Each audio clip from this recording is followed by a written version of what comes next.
نحن سمعنا ما دار في الاتفاق بين الرئيس رجب طيب أردوغان وقرينه الروسي، ونحمد الله على توفيقه أن كان مع الرئيس رجب طيب في هذه الاتفاقية التي حقنت دماء المسلمين في محافظة إدلب، ونرجو الله أن يعقبها اتفاقيات أكثر لطرد هذا النظام الخاسر، النظام السوري، وأن يعم الخير والنصر والظفر لكافة الأراضي الإسلامية في سوريا وفي غيرها.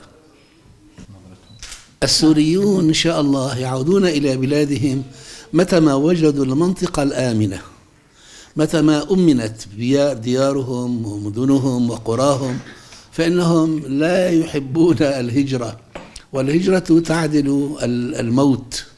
ولذلك نسأل الله سبحانه وتعالى أن يوفق رجب طيب أردوغان ويعود إليها إخواننا في محافظة إدلب وغيرها من البلدان وفي كل المدن السورية، ويعمرونها بالخير والبركة، ويكونون خندقا ثانيا للدفاع عن هذه البلاد التي آوتنا وأحسنت إلينا وجعلتنا نعيش في إيمان واطمئنان، والحمد لله رب العالمين.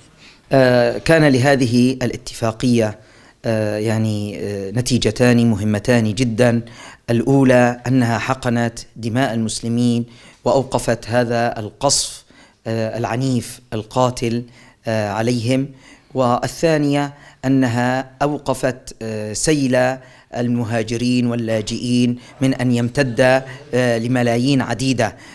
وهذا لو أنه حصل، أولا سيسبب في مقتل أعداد كبيرة، وثانيا سيسبب في تغيير ديموغرافي في الواقع السوري، وأن يصبح هؤلاء الناس هائمون في الدنيا كلها على وجوههم، لا يجدون مكانا يلجؤون إليه سوى هذا البلد الكريم المعطاء. أما في المستقبل الأيام فأنا أتوقع أن يكون لهذا العمل المبارك إن شاء الله تعالى أثر في استقرار الأوضاع في كامل الشمال السوري، ليس في محافظة إدلب فقط، إنما في كامل الشمال السوري، وتصبح هذه المنطقة منطقة آمنة يستطيع أن يعود إليها السوريون ليبدأوا حياتهم من جديد، ويخططوا لمستقبلهم ولبناء بلدهم ولبناء دولتهم على أسس صحيحة سليمة يتحقق فيها العدل والرخاء والمساواة لكل المواطنين. بطبيعة الحال لا يوجد إنسان يقبل بأن يعيش بلا وطن، فالله عز وجل في كتابه الكريم ساوى بين الطرد من الأرض وبين القتل، فالإنسان عندما يعيش بلا وطن كأنه ميت على وجه الأرض. بطبيعة الحال يتوقع أن يكون إذا جرت الأمور بشكل أفضل بإذن الله تعالى، وانتهى هذا الحكم الظالم من هذه البلاد، أن يعود الناس زرافات ووحدانا ليعمروا بلدهم وليقوموا بتأسيس دولتهم كما ذكرنا على أصول صحيحة سليمة من العدل والحرية والرخاء والمساواة.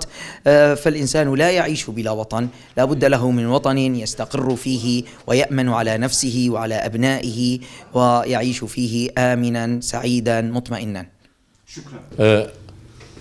تركيا متنبهة لما تفعله روسيا، وهذا ليس شيئا تغفل عنه، ولكن هناك شيء من الإعداد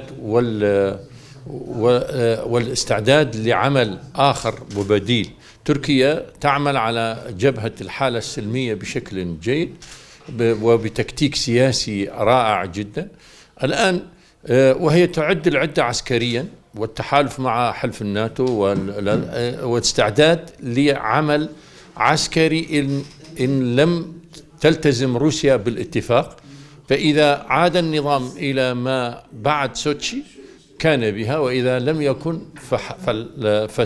فستعيده تركيا بالقوة العسكرية إن شاء الله. تركيا بإنجازها الأخير رفعت من سوية وحالة الثورية التي كانت قد تراخت نتيجة الوضع التآمر الدولي، وسيكون هناك إنجازات أعتقد هي أكبر وأكثر حتى من سوتشي. الآن بروز دور تركيا بمواجهة روسيا سيكون منعكسه على الشعب السوري بشكل إيجابي جدا.